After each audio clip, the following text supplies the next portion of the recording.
Allô, disait mes télévision. Pour les alliés magazine, la vérité. Donc le barbe d'abord pas ça la ça de China qui parle. Ici il y a que la vérité, rien que la vérité. Maman dit ça bato bazoteka na nzela mituka esalakisa bato bakufi ebele babengi gouverne kaka gouverne azokama boteka na nzela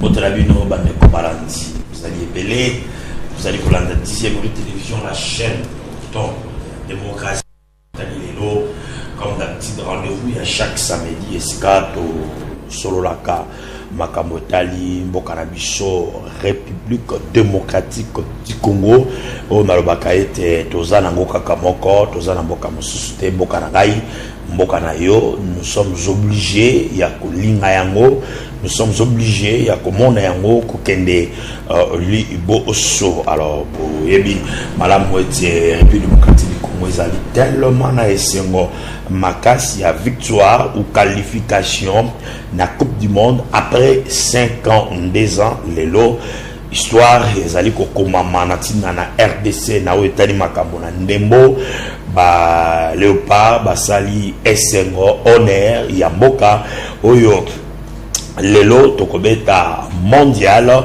oyo tokobeta mondial oyo banda kala minute déjà na juin tokobeta na Portugal et puis d'autres pays. Alors ba prophète ebele ba lekaki ba prophétisaki pona yango ba chef coutumier bango pe ba lekaki ba tu ya kisi to benga bango bongo ba lekaki ba tu ya ndenge na ndenge ba lekaki kopesa ba prophétie to bonaki ba prophétie mosusu ndenge ba kunya ba lobaka ebetaki nzadi rataki to monaki pe mosusu esimbaki zokande na bato yo ba prophétisaki avant match ebetama pe prophétie moko exact correct zokande bazali atako bat musuba woleli ko sala makelele ko zo monopole ya prophétie ko ba ete bangonde ba sakolaki mais il y a eu beaucoup de prophéties o epesa makezalaki na batanto plutôt mais ils ont la prophétie moko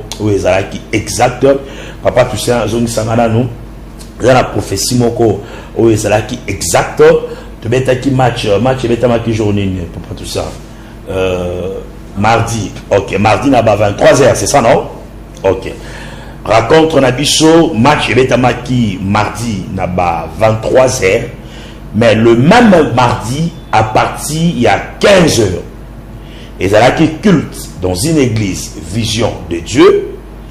On va découvrir mon cabinet yango na vidéo oyo na lingina tie la bino à partir à 15h de 15h à 17h pendant culte l'homme de Dieu a prophétisé.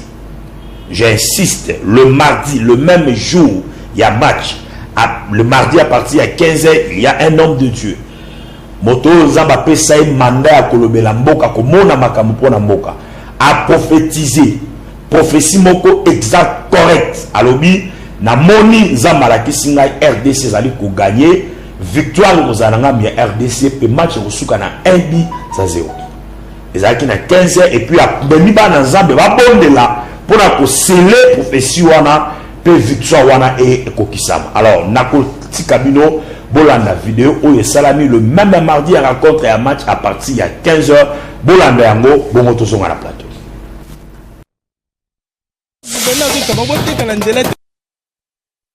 Quand on a marqué, premier mi-temps c'était 1-0, deuxième mi-temps il y avait vraiment, c'était difficile. C'était la guerre. Amen. Mais c'est vrai que Dieu m'a bien montré, moi, j'ai vu les matchs étaient finis par 1-0.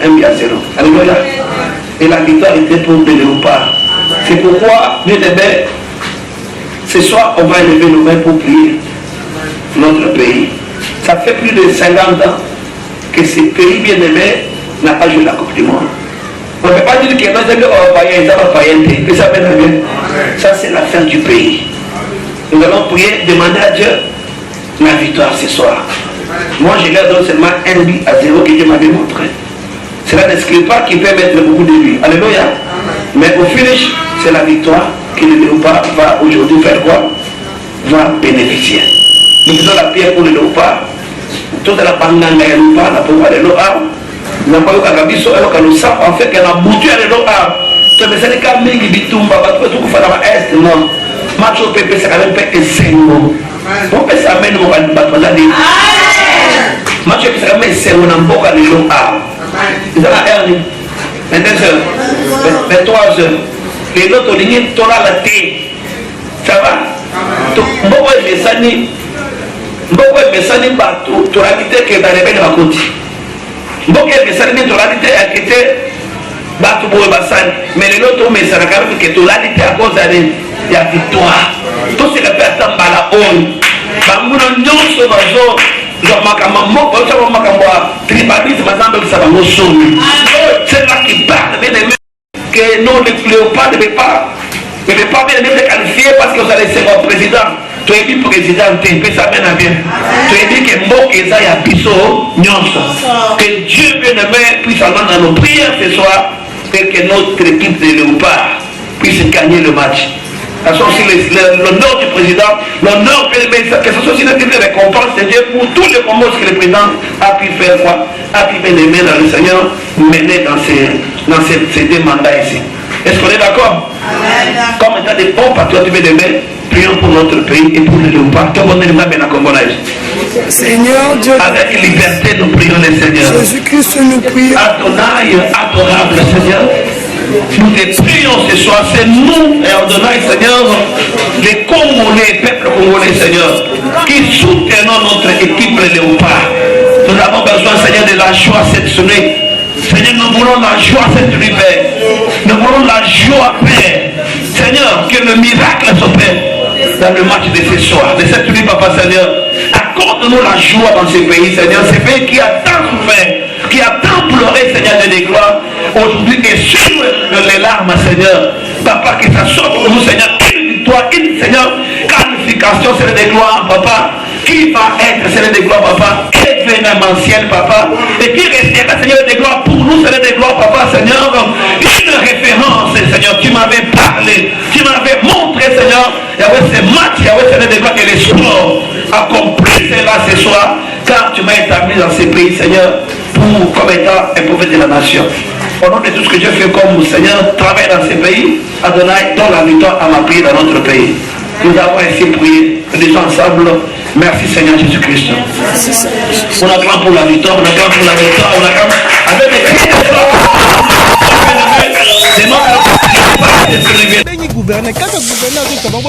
de Merci beaucoup, tout ça, Lou Baki. Nous sommes de retour sur ce plateau. Tozanaya, Toluka qui est, mais Makambo yo sali, Makambo nzamba ebishio.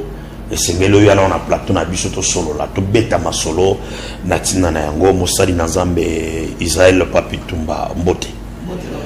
Bonne santé. Nzambe na zo bati na biso papa. Tolandi Makambenge le kaki les mêmes jours ya rencontre na église. Et ça là qui imagination n'enga pas ko imaginer ou bien vraiment ensemble penda lo bela ki yo penda. Et puis dans Zambé, le bel que ça qui n'a moment ni peut. À part là, je crois que aux Zambé, imagination, ils ont pas précision à la tête. Imagination, c'est un tâtonnement. Zambé na yo, autozo, on a d'abord lobby, chaque vendredi nous avons un ngomba. Mbula lobby sur un ngomba ya jardin botanique. Et puis quand j'ai quitté là-bas, na komi na ndako na butu na la ngomba ya Badara. Na tonga na émission, na tana pongi. C'est pour dire que nous Toluka Kanzambe, parce que ce n'est pas la première émission que nous faisons avec vous. Il y a déjà plus de 4 ou 5 émissions. Où Moko Yebi, Mamaluba, Kenamboko, Zambe Nabino, Tama Benga pour la mission Mboka, il m'avait aussi précisé, parce qu'il m'avait dit qu'il fera de moi un consultant dans ce pays. Où Yebi Maramu, tout ça, il est dans le Gélango.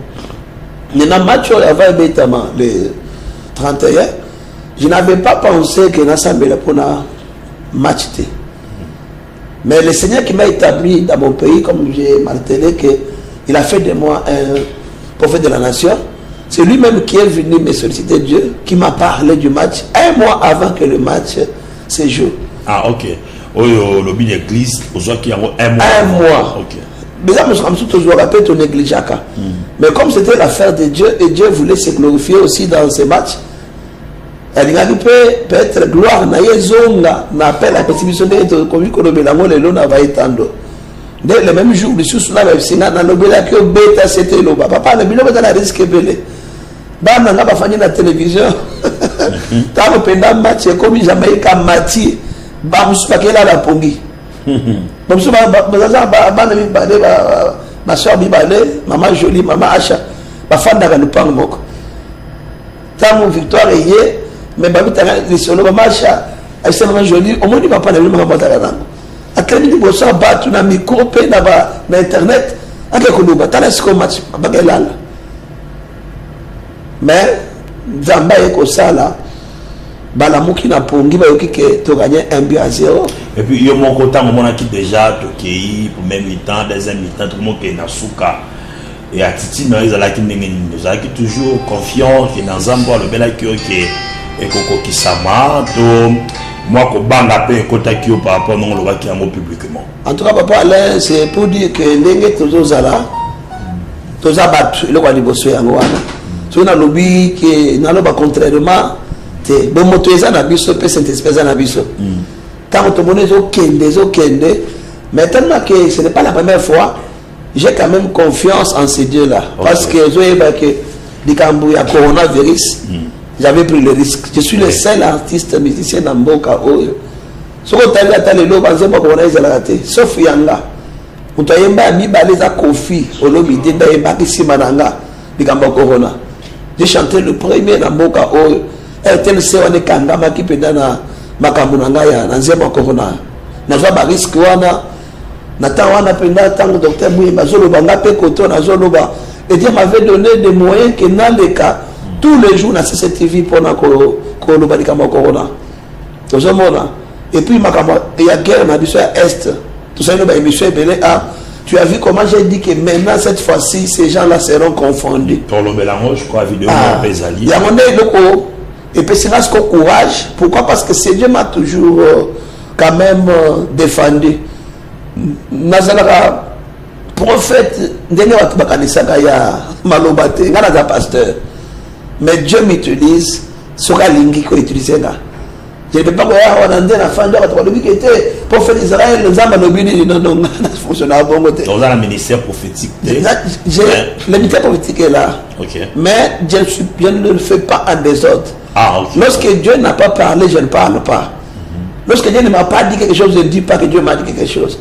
C'est comme ça que j'ai fonctionné. Non, je ne peux pas inventer. C'est les ça rapporter dans ma émotion. D'abord, la prophétie par excellence que j'ai, c'est la parole de Dieu que je prêche à tout moment bien, que le Seigneur m'a donné comme mais là, quand on a nous on bien open église et puis Kokisami et Victoire et RDC tu gagné 1-0 et yo mo resala ki on non j'ai adoré le Seigneur na Fokami na adoré Nzambe parce que c'est tout un risque eza penda carrière ya motu eza carrière ya motu lobi boye ekisami te d'abord bana moko ya église bakomona ndenge nini c'est là qu'ils ont perdre confiance na bana église musupe bakobanda kodouter makambo na yo et puis pe na tout à la bonne confiance na internet tout ça na bana baso bazala ba poto on a mona biso te maintenant notre crédibilité c'est quand Dieu accomplit ce qu'il nous parle yango na komisa Nzambe na kota ki prière pour na remercier Nzambe je suis entré en prière et j'ai pénétré encore le sanctuaire pour aller seulement adorer Dieu pour cette prophétie. Mais si cela n'était pas arrivé, j'avais parlé en ton nom. Jusqu'à présent, je demande encore à Dieu qu'il me fasse encore grâce et à continuer à servir toujours des raisons de manga. Alors, comment on a ton soupe balobaki? Ils ont batakisi, ba chef coutumier, ba tuebele, au balobaki et réalisé et tapé à côté. Mais aux balobaki panayo, je sais pas pour vous flatter, vous êtes le seul homme de Dieu au APC prophétie correct mais exact. Na makambo etali victoire et RDC parce que bateau tout bazo le kaleka ou bazo le baloba ils ont qui que to gagner. Et ce qui gagner ça, sentiment mais vous, Dieu vous a donné même le score final, même ma campagne Koleka. En tout cas, tant aux hommes, on a même ça, on a prophétisé qui, mais ça n'a pas tenu. Mais aux hommes, ça qui ici, trop prophète, ils qui m'a qualifié qui n'a pas émotion, ou ça la buzz. Non, le problème c'est quoi? Nzambe a pas mola bananae, que ce soit Sakoli, prophète Balubaki, ils sont dans la spécialité, Nzambe dans la spéciale. Le problème c'est que, dans le moment, ma message, c'est que je suis en train de dire, ceux qui ont balobité, tout le bandité. Ok. Ceux qui peuvent les embêter, tout le bandité, pour n'anga na zomona, qui m'a dit, et puis Dieu peut aussi parler dans ma à déterminer, mais à la victoire. Parce qu'on a des amis des aébélés. Moussous peut être bien, mais à Bali peut faire score pourquoi dit monsieur qui s'habite, tu vois. Mais Dieu peut aussi avoir dit la vérité. Cela veut dire que ce ne sont pas des gens négligés. Je laisse ma demande encore. Tout le monde toujours éloigné en Zambé. Tout ça, on appelle dimension. On a une dimension. Pour arriver dans la profondeur, tu as la Pierre Azo, Loba, meilleur, Zaki meilleur dans Loba Mbisi. Mais ce jour-là, Pierre Azo a quitté. Jésus lui a donné ce message. Pierre, entre dans les eaux profondes. Je demande aux bien-aimés qui peut-être ont parlé de la victoire. La victoire était, mais pour la précision aussi, il faut encore sonder le sanctuaire, il faut chercher la face de Dieu. Tant que comme déjà dans la renommée, tout le monde a un sacrifice. Tout le monde a un gène, tout le monde a un salaire, comme si quand même dans la renommée, tout le monde a vraiment peu, nous lengue aux alliances dans Zambé, tu vois un peu ces choses-là. Mais Banganga, Nabatu, Onoso, au lobby qui est Bangope Banobaki, mais mettez à côté, je leur demande de venir au Seigneur. Mais Kolo Vision et Zanzambé, Satana, Azoko Sabango, Baya et Panzambé, et puis message au Sobayoki que Beta qui à côté, Bandi Melayo, c'est le bon Mokose, et Mobi qui s'est na Bango, et puis Jésus va leur donner vraiment le véritable tableau prophétique. Parce qu'ils allaient, Zambé quand on ça. Et puis aux hommes que tant déjà ce message bongo, il faut d'abord on dit culture à miner les Irlandais. Si on dit Cameroun, on a démissionné. Démissionner à Satan et pas en Zambé. Vous allez qualifier tous ceux qui sont mondial et mission à Isuka qui n'a qualification ou bien on continue à dans Zambie. Non, le problème est que au moins le match, il y a Léopard, il y a les 31. Ce n'est pas le seul match aux Zambie à l'Obilaba. Je me souviens qu'on avait encore un match qu'on avait joué la fois dernière. Sur une zone ici, je vais vous donner des précisions. Dans ce score, il y a un match pour que je à Léopard. Mes enfants, quand on a gâté l'église, Bazo Lenga. Et quand on a joué ce match-là, on avait encore gagné. Cela veut dire que Zambé a joué tous à la pour match. Dieu nous utilise et bon, ils ont aspect, ils ont accès belé. C'est-à-dire lui-même de voir dans quel axe il va encore m'utiliser. Mais cela n'exclura pas de prier aussi pour le mondial. On va prier, tout ça va Portugal qu'on a. Tu vas gagner dans la prophétie. Tu vas gagner dans la prophétie. Vu aussi à l'équipe Nabiso, il faut pas bon équipe. Aux hommes là, pas bon équipe, on va jouer un souci à Malam parce que toute la qualification, qu'on a pas sa mensualité. Ça veut dire que la prophétie va jouer. Ceux qui pèsent ça, ils sont en forme. La prophétie ne donnera pas la victoire, elle va donner l'échec. C'est ça aussi le problème.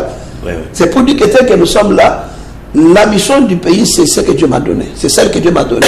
Je suis appelé comme étant prophète de la nation pour la délivrance de mon pays. Le ministère à sport est contacté pour que, jusque-là, vous êtes le seul, l'unique pasteur à baisser prophétie exact, j'insiste. Le ministère est approché pour accompagner le parlement mondial, beaucoup plus côté spirituel, mais présence physique. Match. Oui, c'est l'œuvre du Seigneur. On n'est pas serviteur seulement à l'église. J'ai dit avant de faire la prière, dans mes commentaires, j'ai dit quoi? Oui, ils ont Makambo Yambo, ils et ça m'a cambié en autres TD, ça c'est l'affaire du pays. Parce que décrocher joie mon koboyo et consoler le peuple de Dieu. Dieu peut utiliser, la Bible dit, il utilise des choses viles pour confondre les fortes. Quand on a un match, Nzamba a utilisé. S'il me donne aussi aujourd'hui le ministère du sport, Monique et Bakobenga, ces amènes à l'Ubibabenga. Et puis Nzamba va permettre qu'après ça la précision exacte. Il a aussi ce qu'il veut faire comme bénédiction et pas d'abus, on va parler. Je suis disponible. Et puis là, je vais encore miger dans ma prière, dans l'équipe présente que Zamba. Parce que le problème, c'est quoi, papa? Il y a une.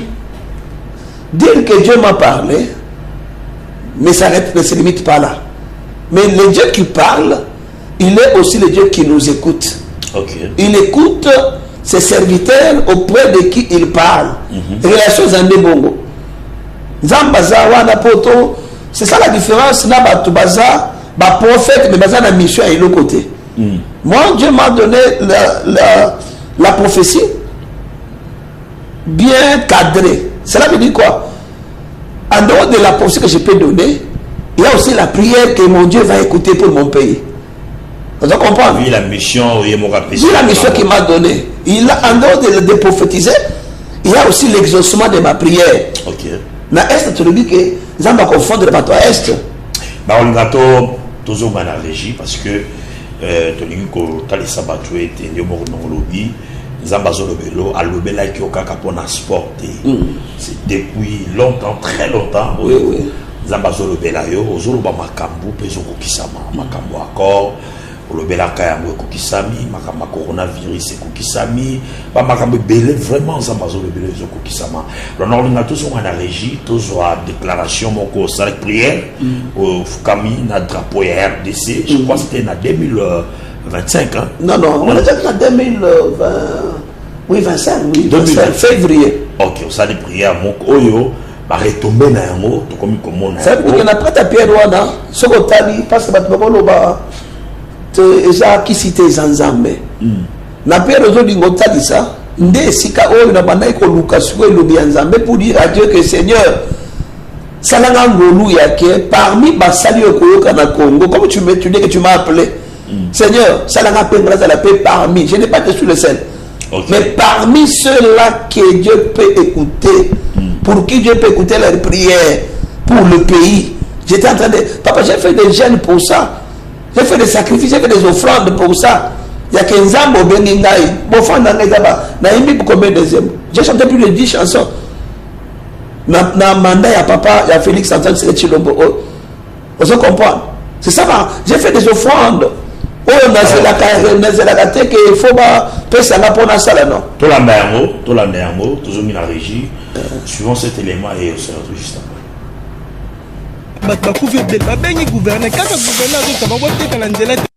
Fait de la nation, inconnu les autorités.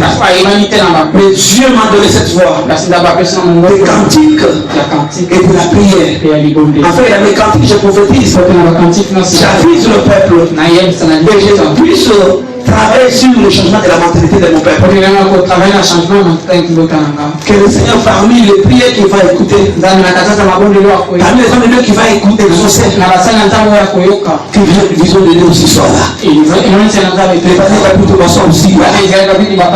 Nous l'avons fait de cœur et d'âme. Et c'est la soit pour la main du Seigneur. Et je déclare aujourd'hui la fin de la guerre dans mon pays. Je déclare aujourd'hui tout le village et la ville de Goma de l'équilibrer en totalité. Au nom de Jésus-Christ, je déclare aujourd'hui toute le superficie du Congo protégée par les gens de l'Éternel. Je déclare aujourd'hui notre armée, une armée de FARDC puissante, le puissant. Je déclare ce peuple, un peuple béni à la tête d'aujourd'hui. Et peuple, comment je t'ai prouvé, comme je t'ai dit dans mes chansons, et Congo et Congo. Amen. Je déclare encore ce matin, il est temps maintenant de prendre, de boire nous-mêmes notre lait. Il est temps maintenant de boire et manger nous-mêmes notre vie. Et cela, c'est pour la gloire du Seigneur. Nous avons ainsi prié et nous disons ensemble Amen.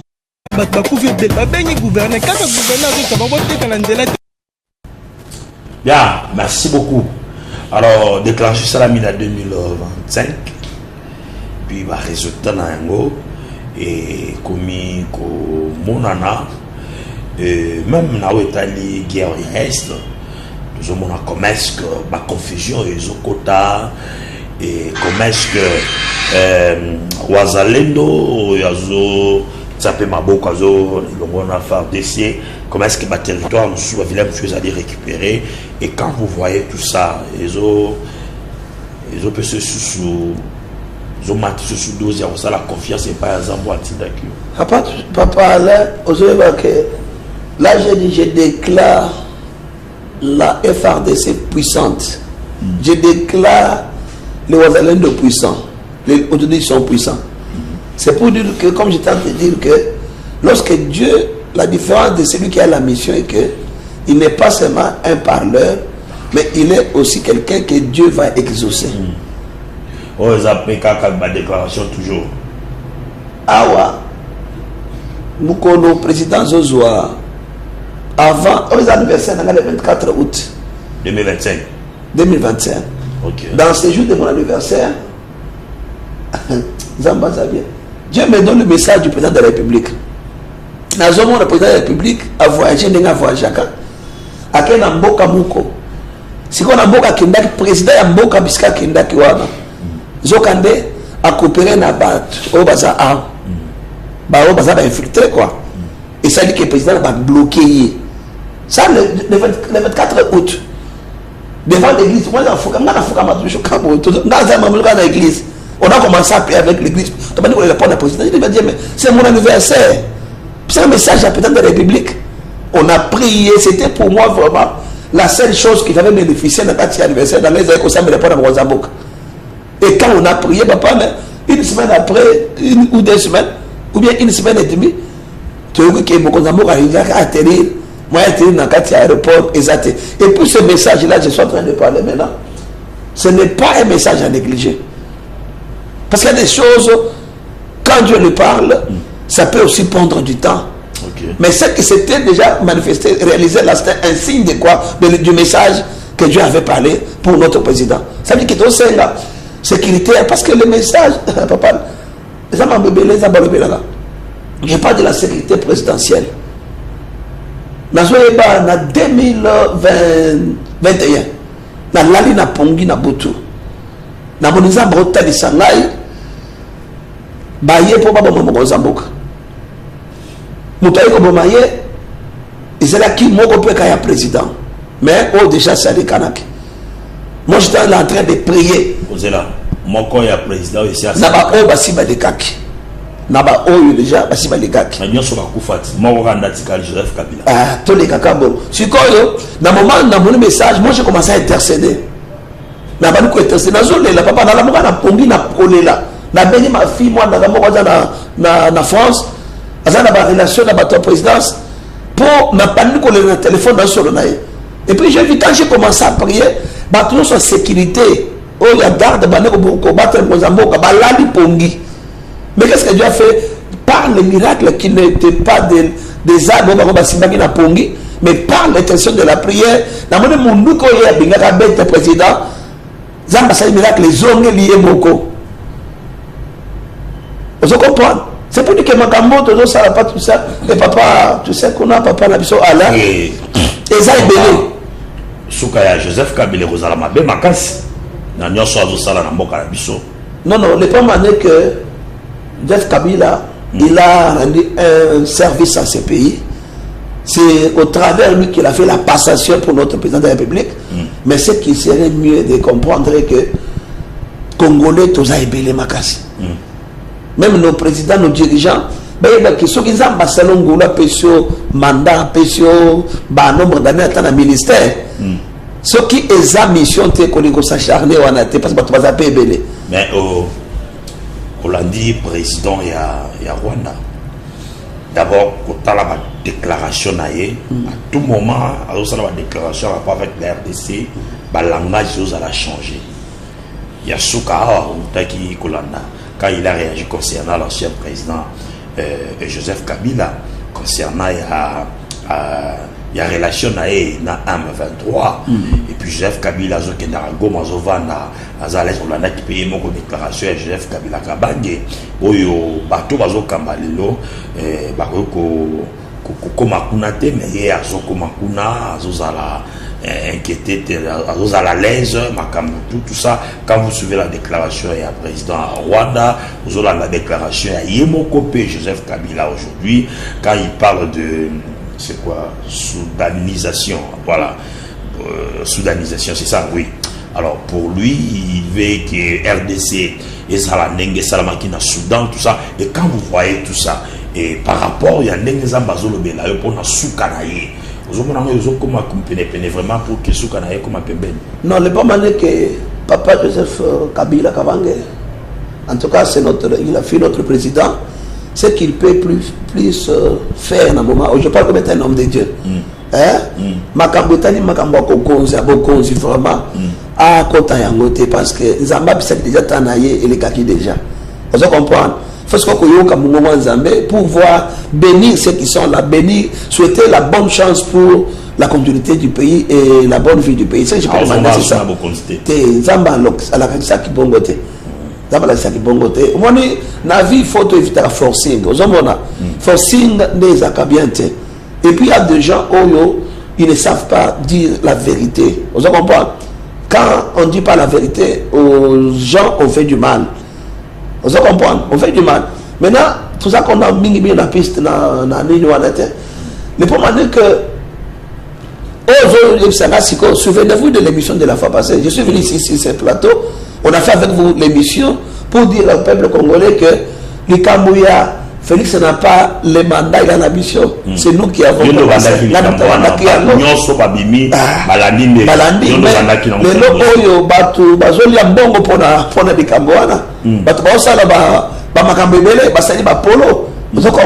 Mais on a fait avec vous l'émission, c'était pour dire que il y a un mandat qui a la mission. On avait aussi parlé dans Komaki Mukanda sur les libérateurs mal compris. C'est les libérateurs mal compris. Tout ce qu'il est en train de parler, le président de la République il a été un libérateur mal compris. Maintenant, comprendre le beau sauter. Maintenant, tout cela, c'est pour l'accomplissement de la prophétie, qui est laquelle il était pour rien. Il était pour rien. Tout ce que les accusations, accusés, les acquis n'ont pas fausse accusation. Et on me dit que ça et à tout moment, ils ont coquillé ça. Secret dans les années. Secret dans la. Et puis, nous connaissons. Nous avons bala. Zamba Boya. On commence à dire Zamba Boya. Zamba Boya na bala. Dieu m'a donné un appel authentique. Dans la fruit mon côté il y a que na kabole église ya mutu ou bien que na kena la théologie quelque part. Le Seigneur m'a appelé comme ça. Et puis quand il m'a donné cet appel, na boya kayango, na binga na goma pasteur, na boya Dieu s'est imposé dans ma vie, il m'a forcé l'appel. C'est comme ça qu'aujourd'hui, j'ai toujours dit aux gens que j'ai compris l'appel. Il y a un moment où les lots awa, n'a pas qu'on Nzambe papa c'est comme ça, n'a pas qu'on Nzambe, n'a pas qu'on envier le côté pe mutute parce que Nzamba pe ça n'a envié et puis pe nazara toujours mutaba Zamba, na mukaka Nzambe na ndenge na ko Nzambe kula na Zamba. Je crois que c'est un peu ça. La prière c'est ça mon seul secret. C'est ça le seul secret que j'ai. Toujours Kendeawa, toujours mon année Makambozo na Est. Et puis, débat monsieur Ezali, puisque avec vous, tu le Kamboka, mais par rapport à Nengue Zambazo le Belayo. Nao Etali, changement et la constitution. Changement ou modification, révision. De ces côtés-là, Dieu vous a pas parlé moi orientation mon corps parce que baloba batu ezolobama nzamba lobelio na tina likamboana te. Dieu m'a parlé, il m'a déjà parlé, c'est pourquoi j'ai parlé avec Papa Toussaint, qu'on a dit que chaque fois que je vais seulement lâcher prise, Dieu vient encore me pistonner, il vient encore m'activer. Mais ça j'aime beaucoup et l'activation ça m'a pessinga. OK. Dans ça qu'il faut passer la prise de conscience pour les bonnes élections. Oui, bien, j'avais parlé. Mais le mal dans notre pays, c'est quoi? Makambo cause la mama lamu parce que talangote. Makambo cause la pendant que cause la dans tout le bataka un message. J'ai une mission, c'est pour le changement de quoi? De la mentalité du peuple congolais. Et donc c'est vraiment que je suis très attentionné d'abord dans Zambie. Et on a des fois, on dit tant que ça a eu coronavirus. C'était la tension. Ce qui n'a pas la canzembo, on a été pas le mais dans les noirs système musicien. Parce que vont dans là, ils ont défini qu'il y a une c'est bébé dans intercession, il y a dans matière. C'est quand j'ai osé, là je suis en train de parler à tout celui qui m'entend, qui m'écoute, il faut oser dans la vie. Lorsque j'ai osé entrer au studio, et quand je suis en train d'avoir, quand je suis entré au studio, c'est quand dans le studio. Mais j'ai osé, j'ai chanté. Et lorsque j'ai chanté, dans le même studio, changer la studio. C'est pour dire que dans la vie, il faut oser. Il y a un moment vraiment que j'étais. Chaque fois, ce qui m'engage, c'est quoi? Vie est difficile, temps est compliqué. Les choses que j'ai fait là demandent de l'argent.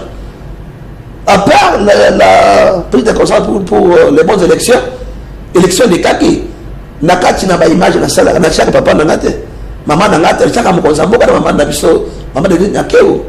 C'est la présidente parce que dans la mission n'a pas pu pour un mandat na bango.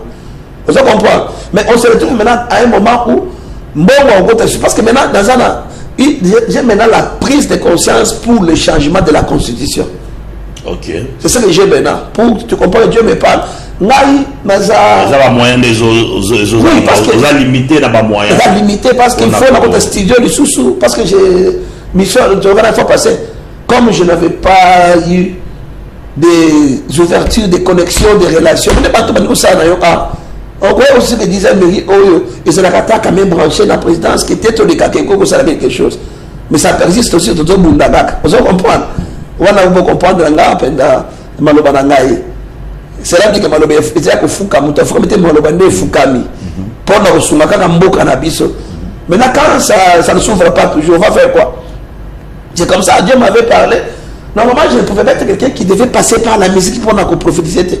Toutes mes musiques sont des prophéties. OK. Ce n'est pas tout ça, quand tu as vu la chanson que la théocratie. Makambo est-ce que la théocratie? La théocratie. Bon, l'État le pouvoir de Dieu qui émane sur le pouvoir de l'homme, bien des hommes. Ok. D'abord, on a vraiment que j'ai déjà la prise de conscience pour le changement de la constitution. Et ça, Makambo, que n'a pas ça idée, ça va? Makambo, bazoua, article compliqué. Bazoua, article à problème, ça va? Comme le peuple soit français, avocat,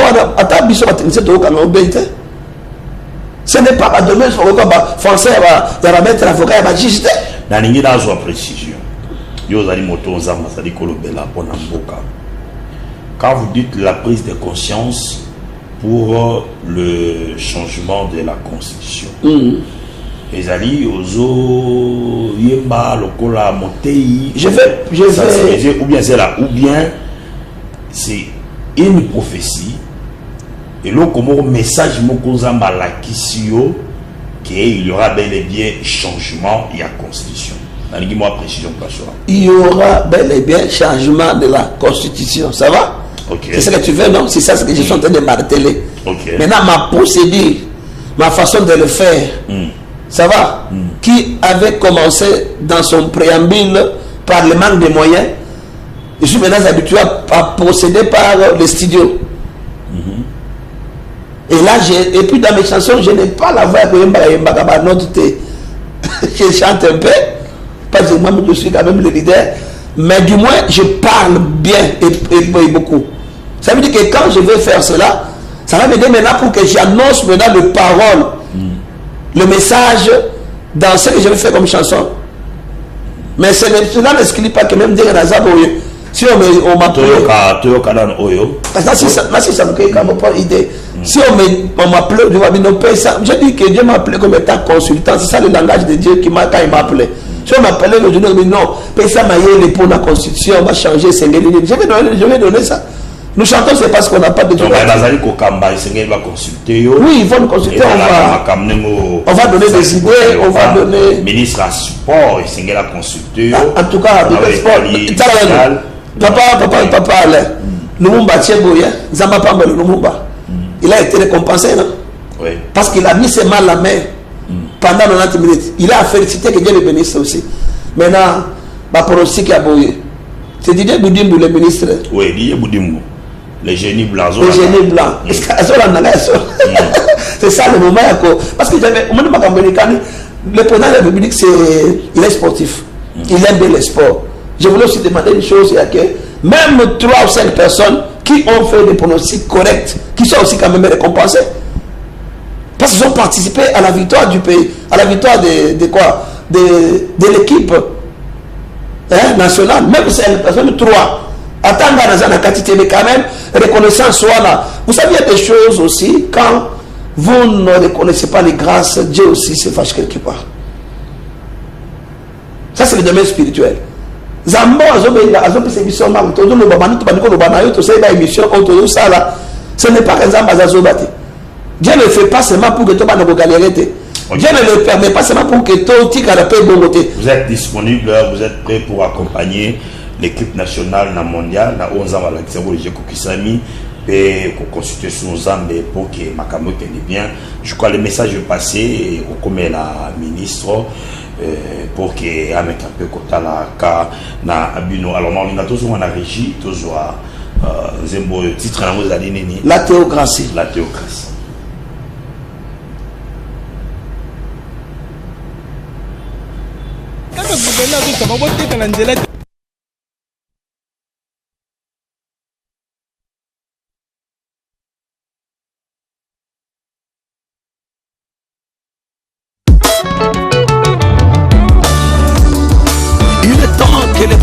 Dieu règne sur le pouvoir des hommes, la théocratie. Dieu a toujours un sauveur pour son peuple. Fachi, les choix de Dieu pour les Congos. Dieu me dit de prophétiser sur ma nation congolaise et la délivrance est déjà là. Oloba malamu bona mboka na biso tota tolelonga pona ekolo ya Kongo banganga na Nzambe bosakolela mboka basambeli nyonso tosambelela mboka bino bakonzi bolinga peuple biso pe peuple tondima bakonzi na biso gouvernement tunga peuple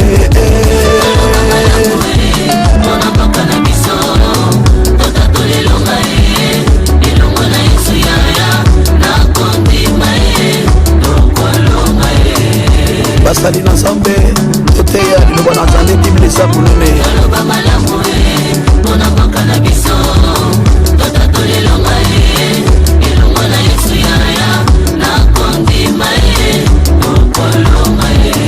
Congolais tolingana etondimana ndeboka na biso ekobonga Congo ekobonga RDC ekobonga la justice otombola mboka na armée bokundela Congo bapoliticien bobongola mitema bakonikere botika polémique kuna na wenze botombola mboka baartiste boko bakosunga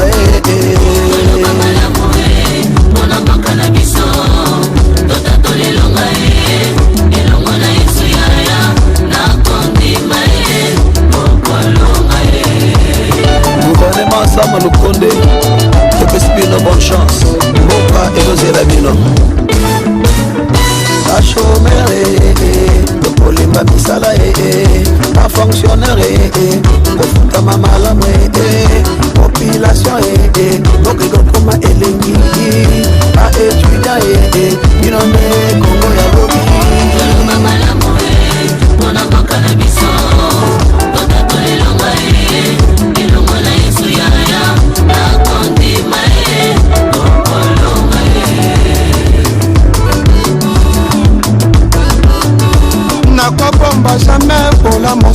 na mboka Congo mboka etonda diamaolo etonda iranyume dynamique tokosalakisa bato bakufi ebele babengi gouverneur kaka gouverneur azokama boteka na nzela te.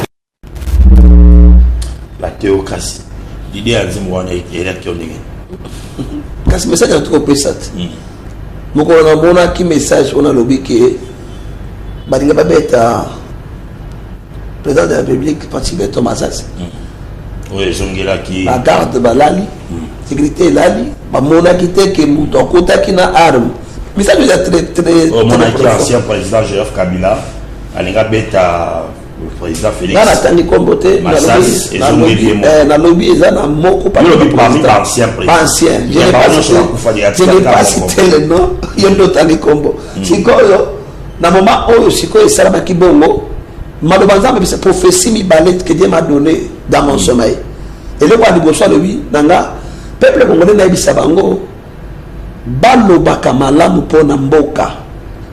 C'était ça le message papa koloba malamu kopambola mboka oyo eza eloko ya motu ya makasi et puis à mibale Dieu m'a dit Congo ekobonga nde omoni sikoyo quand j'ai commencé à quand j'ai introduit la chanson ma constitution toute une nation que changer ou pas et qu'on allait changer avec Félix Tshisekedi Tshilombo. Je ne le dis pas parce que je n'ai pas de 600 fois. Je ne le dis pas parce que Naza ennemi contre Motu. Je ne le dis pas parce que Motu Moussa Mona qui est dans le Bible Alandanga ou bien Lokisanga. Non, je suis un homme de Dieu. Je parle des choses que Dieu me dit. Il y a un mot que attaque. Ah? Naza na mutafati na bamoninga na fatite na limbo ba fatite mais naza mutu nzambe onzamba pesi na Congo pour na ko aider Congo na fati. Tu comprends?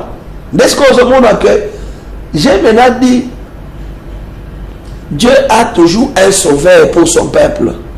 Fati les choix de Dieu pour la République démocratique du Congo. OK. On comprend? On a personne. Les choix de Dieu, les choix pour faire quoi? Pour donner la délivrance au Congo. Ce n'est pas dit que moi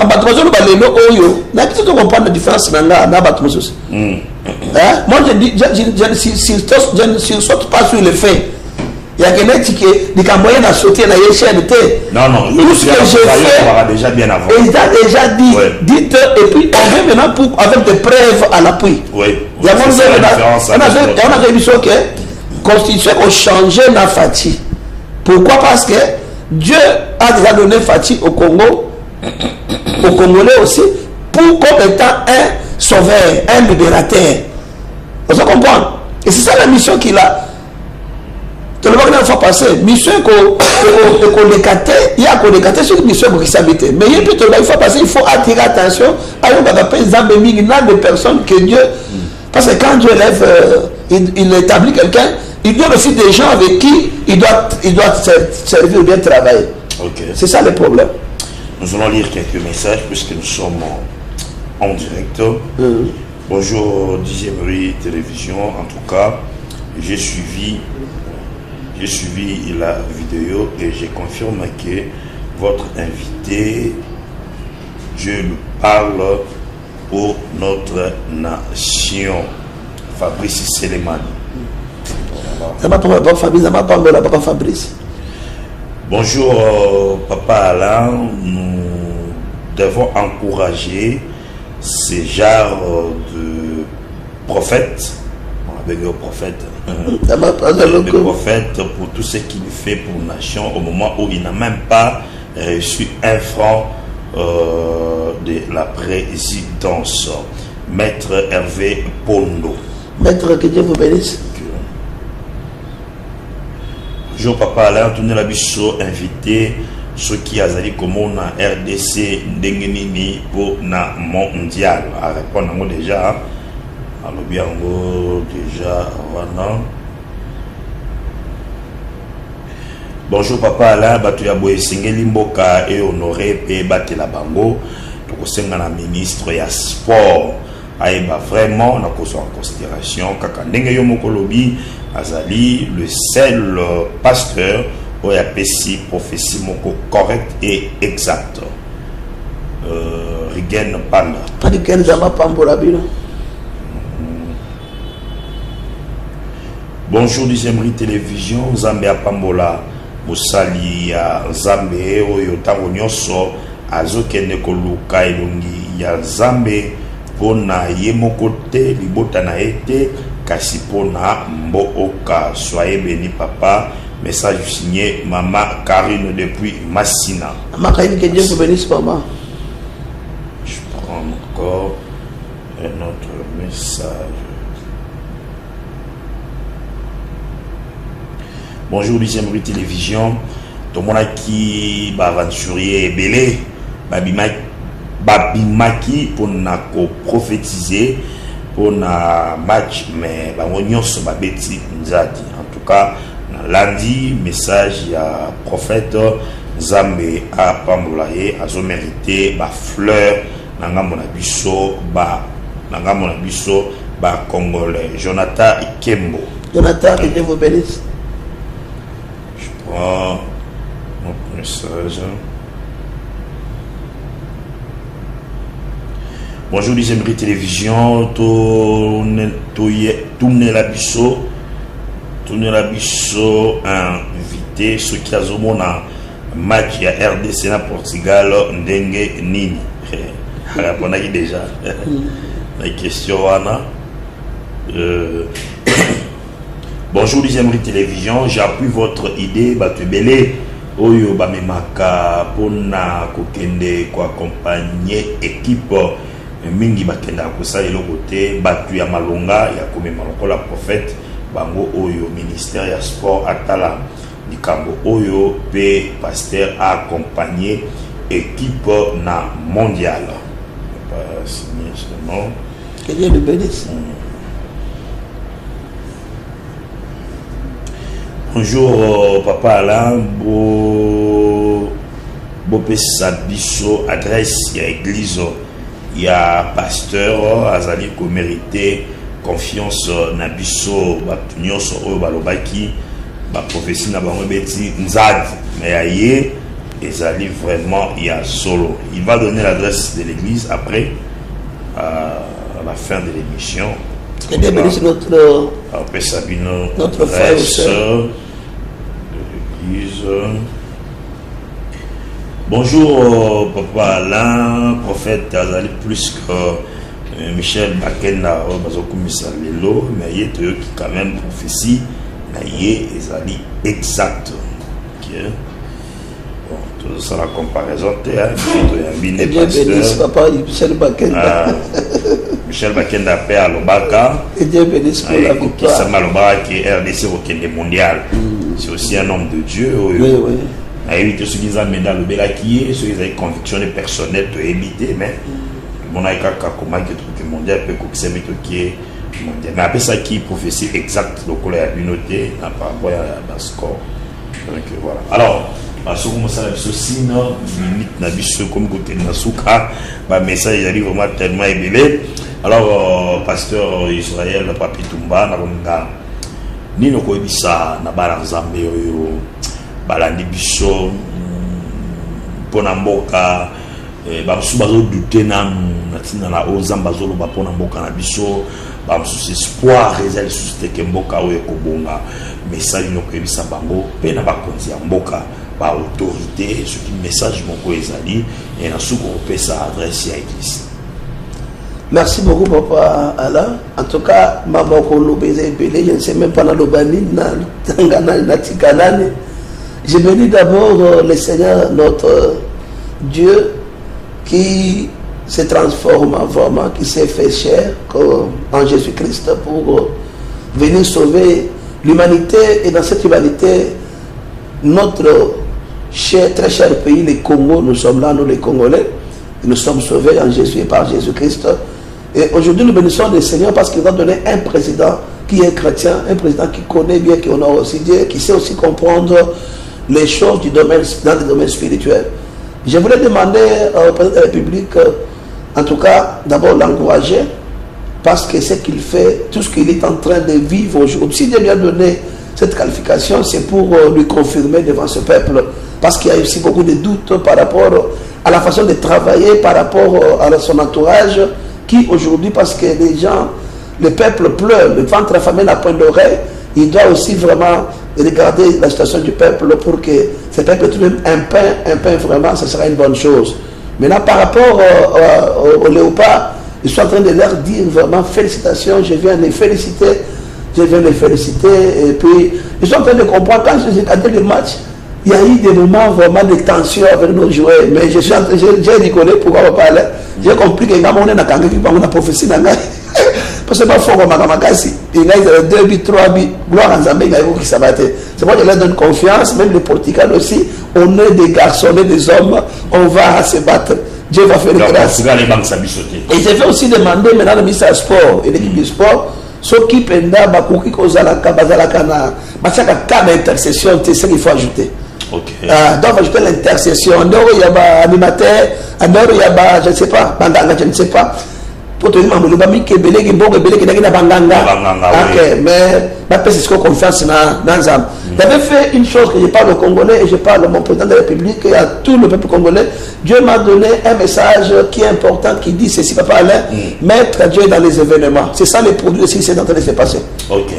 Donc, Congolais, ce que Dieu nous apprend dans tout ça, c'est quoi? Moi, si on est Dieu veut que l'événement soit Congo. Il a commencé à prendre les pays donnés dans le main de Dieu. Nous devons suivre cet exemple et puis demander au président de la République à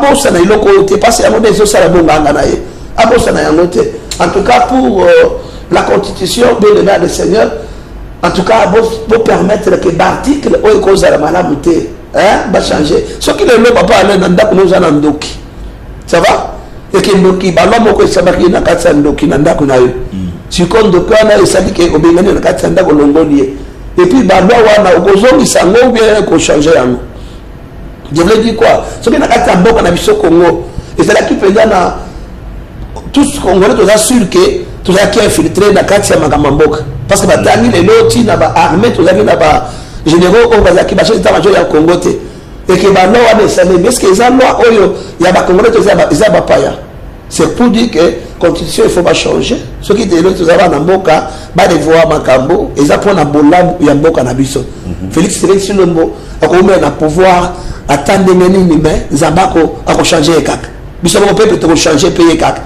Vous comprenez? Azamutu a finir de kaka yango makambo Félix ekende na ko préoccupé batute batsamute mabete batebalisme te mais batu ba pisa chance na mboka po mboka na biso évoluer le ko la meni biso na biso quelque part comme si quelque part ezayete ezanzambe quand on s'appelle yete za quand on s'appelle zambete et c'est ça que ça va causer encore des problèmes pour nous to linga na Congo na bomoko ne tokotonga na imba nzembo na bomoko ne tokotonga na bon lingo toko sangana na kimia zamba ko sala na Congo bomoko bolingo kimia et ça la partage la business sur la tombe la chaîne en tout cas prions mettez-nous à genoux pour notre pays tout le monde s'y adresse église tout le monde a Dieu tout le monde Dieu le connaît tout le monde Dieu l'entend tout le monde toujours intimité sur Zambé comme on a Kizamba Bossal notre église est située sur d'abord dans la commune de Bandalungwa nous sommes sur l'avenue Brabanta au numéro 341.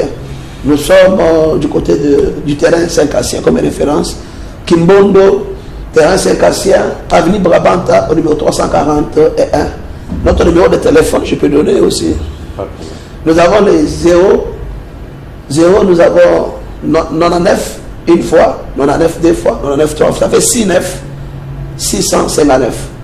0, 99, 99 encore, 659. Je crois que c'est le numéro facile. Oui, merci beaucoup.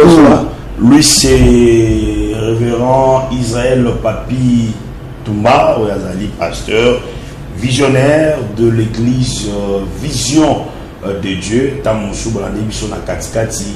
Il est le seul et l'unique homme de Dieu. Il a prophétisé dans l'État victoire, il y a RDC. Pas n'importe quelle prophétie. Prophétie moko exact, correct, payango et salem. Alors ça émission oyo nati la bino yango bo la yango. Merci l'équipe technique tout ça Lubaki Germain Mnukumbo ngala notre tani samedi prochain Régie tout ce que ça na élément oyo ya prophétie ya Monseigneur Nzambo esalema ki le même jour ya match na partie à 15h 17h bazalaki na culte pe makambu et s'est réalisé na fin ya match le même jour na Babutouana.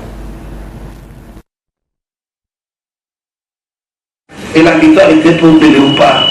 C'est pourquoi, bien aimé, ce soir, on va élever nos mains pour prier notre pays. Ça fait plus de 50 ans que ce pays bien aimé n'a pas joué la Coupe du Monde. On ne peut pas dire que nous sommes païens, ça c'est la fin du pays. Nous allons prier, demander à Dieu la victoire ce soir. Moi, je leur donne seulement 1 but à 0 que Dieu m'a démontré. Cela n'exclut pas qu'il peut mettre beaucoup de buts. Alléluia. Mais au finish, c'est la victoire que le léopard va aujourd'hui faire quoi? Va bénéficier. Nous faisons la prière pour le léopard. Toute la banganga et le léopard, la pauvre de léopard. Nous avons eu Kagabiso et nous savons en fait qu'elle a boutu à léopard. Tu me sais qu'à Mingi Bitumba, tu peux faire la Est, non. Macho Pepe, c'est quand même pas essengo. Bon, ça amène mon bateau. Macho Pepe, c'est quand même essengo dans le boca de léopard. Ils ont la hernie. 22h, 23h. Et l'autre ligne, tu as la thé. Ça va? Beaucoup de messages, tu as quitté que tu as réveillé ma côte.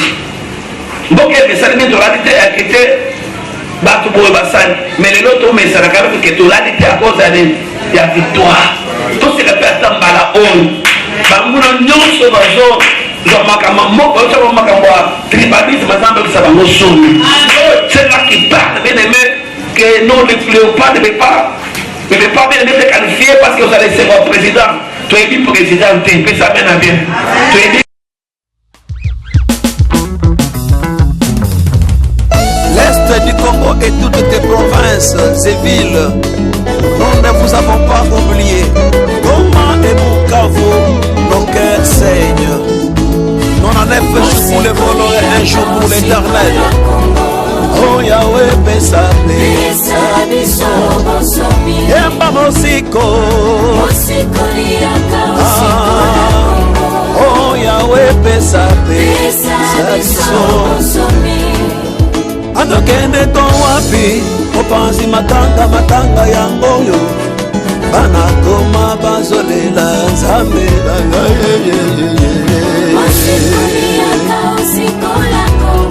Oh Yahweh Besabe,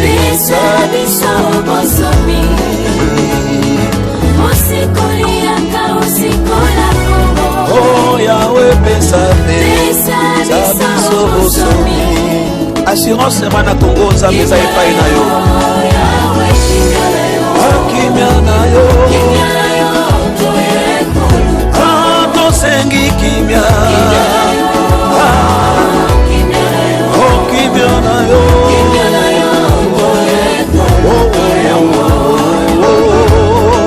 Peuple congolais, le Congo est un pays que Dieu seul nous a donné.